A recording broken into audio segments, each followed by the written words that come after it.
Welcome to our channel. Today we start the fundamental of electrical engineering. इस subject का जो code है वो आपका BEE101 है और ये फर्स्ट सेमेस्टर में आपको पढ़ाया जाता है। इस सब्जेक्ट के जो सिलेबस है आज हम उसको डिस्कस करने वाले हैं। तो सब्जेक्ट हमारा 5 यूनिट में कवर होता है। सबसे पहला जो यूनिट है वो आपका डीसी सर्किट एनालिसिस है। इस यूनिट में हम सबसे पहले जो हमारे डीसी सर्किट से रिलेटेड कुछ बेसिक डेफिनेशन है उनको हम स्टडी करेंगे, जिसमें हमारे पास डिफरेंट टाइप के एलिमेंट्स हैं आर, एल और सी। दूसरा आपके पास इसमें जो कुछ डेफिनेशंस हैं जो आपके पेपर में पूछी जाती हैं, जैसे आपके पास concept of active and passive element, linear element and non linear element, unilateral and bilateral element, Kirchhoff law, mesh analysis and nodal analysis. इस यूनिट में जो आपका पेपर है वहां से आपके पास 14 मार्क्स के जो क्वेश्चंस हैं वो आपसे पूछे जाते हैं। यहां से आपके 2 नंबर का सेक्शन ए में 2 नंबर का एक क्वेश्चन आपसे पूछा जाएगा और एक आपका क्वेश्चन मैश एनालिसिस से होगा और एक आपका नोडल एनालिसिस से होगा। दूसरी यूनिट में हमारे पास हमने इस यूनिट को 4 पार्ट्स में डिवाइड किया हुआ है। पहला पार्ट जो है उसमें आपके पास डिफरेंट टाइप ऑफ वेवफॉर्म्स आती हैं, जिसमें आपके पास रिप्रेजेंटेशन ऑफ साइनसोइडल वेवफॉर्म। यहां हम डिफरेंट वेवफॉर्म के लिए उनकी एवरेज वैल्यू कैलकुलेट करेंगे कि एवरेज वैल्यू क्या होगी, आरएमएस वैल्यू या इफेक्टिव वैल्यू क्या होगी, फॉर्म फैक्टर और पीक फैक्टर क्या होंगे। इसके बाद हम अपने एसी सर्किट को एनालिसिस करेंगे, जिसमें आपके पास आरएलसी कॉम्बिनेशन के साथ 6 सर्किट्स हैं, जिसमें आपके पास सबसे पहले pure resistive circuit, pure inductive circuit, pure capacitive and combination of RL, RC and last RLC circuit. यहां से आपके पास पेपर में एक क्वेश्चन आपके पेपर में पूछा जाता है, वो चाहे आपका वेवफॉर्म से हो जाए चाहे आपका एसी सर्किट से हो जाए। इसके बाद इसी यूनिट को आगे बढ़ाते हुए इसमें जो एक इंपॉर्टेंट टॉपिक होगा आपके पेपर के पॉइंट ऑफ व्यू से, वो है आपका रेजोनेंस।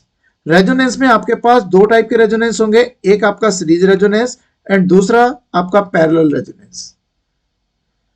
इसके बाद इसी यूनिट का जो तीसरा टॉपिक है वो आपका 3 फेज बैलेंस सर्किट से है, जिसमें हम स्टार कनेक्टेड सिस्टम और डेल्टा कनेक्टेड सिस्टम को स्टडी करेंगे। इसी तरीके से आपके पास तीसरी यूनिट है जो हमारे पास ट्रांसफॉर्मर की है। ट्रांसफॉर्मर में आपका एक पार्ट मैग्नेटिक सर्किट का है। अभी तक जब से सिलेबस आपका चेंज हुआ है पेपर में मैग्नेटिक सर्किट से क्वेश्चन नहीं पूछा गया है, लेकिन हो सकता है कि इस बार आपके पेपर में मैग्नेटिक सर्किट से क्वेश्चन पूछा जाए। इसके बाद हम ट्रांसफॉर्मर का वर्किंग प्रिंसिपल स्टडी करेंगे। ट्रांसफॉर्मर में ईएमएफ इक्वेशन कैसे ड्राइव होती है वो ड्राइव करेंगे। Equivalent circuit, losses in transformer end voltage regulation and efficiency. यहां से आपके पेपर में न्यूमेरिकल्स बनते हैं। Unit number 4 electrical machine. Electrical machine में भी आपके पास 4 टाइप से हमने इसको क्लासिफाई किया हुआ है। पहला आपका डीसी मशीन, दूसरा आपका 3 फेज इंडक्शन, तीसरा आपका single phase induction machine and last और फोर्थ 3 फेज सिंक्रोनस मशीन। यहां से आपके पास ज्यादातर जो होता है वो आपकी थ्योरेटिकल क्वेश्चन बनते हैं, जैसे मशीन की वर्किंग पूछ ली जाए, चाहे वो डीसी मशीन हो, चाहे 3 फेज हो, चाहे वो सिंगल फेज हो, चाहे वो 3 फेज हो। और आपके यहां से जो न्यूमेरिकल्स बनते हैं वो आपके सिंपल से न्यूमेरिकल्स बनते हैं। तो हमारे पास इसके बाद जो 5th यूनिट है that is the electrical installation. ये आपकी टोटल थ्योरेटिकल यूनिट है। यहां से आपको केवल चीजों को समझना है और समझ के वहां से फिक्स क्वेश्चन है जो पेपर में आपसे पूछे जाते हैं।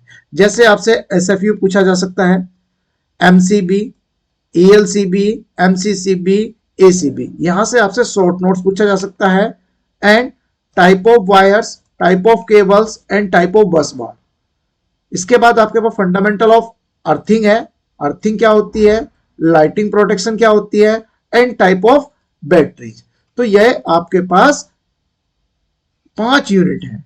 अब हम लोग जो स्टार्ट करेंगे तो वो हम किस तरीके से करेंगे, हमारे पास 5 यूनिट है, ठीक है, और हमारे पास जो समय है वो आपका 1 मंथ का है, क्योंकि लगभग उम्मीद है कि आपके जो पेपर होंगे फर्स्ट सेमेस्टर के वो आपके 2 या 3 मार्च के आसपास से स्टार्ट होंगे। तो हमारे पास 5 यूनिट है, सिलेबस बहुत ज्यादा है, लेकिन यहां हम केवल इंपॉर्टेंट चीजों को डिस्कस करेंगे जिससे ज्यादा बच्चों को फायदा हो, ठीक है। तो अब हम नेक्स्ट लेक्चर में आपकी यूनिट 1 स्टार्ट करेंगे, और यूनिट 1 स्टार्ट करके आपका जो सिलेबस है वो जल्दी से जल्दी कंप्लीट करने की कोशिश करेंगे। यहां हम जितने भी एक ट्यू में क्वेश्चन आए हुए हैं उन सबको लेके डिस्कस करने वाले हैं, ठीक है, और आपको बहुत ही सिंपल तरीके से, जिससे आप इलेक्ट्रिकल सब्जेक्ट का जो डर बच्चों में बना हुआ है वो आपका ना रहे, ठीक है।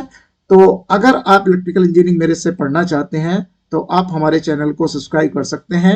चैनल है आपका LK क्लासेस, ठीक है। ओके, थैंक यू, मिलते हैं नेक्स्ट वीडियो में जिसमें हम DC सर्किट एनालिसिस को स्टार्ट करेंगे। Okay, thank you.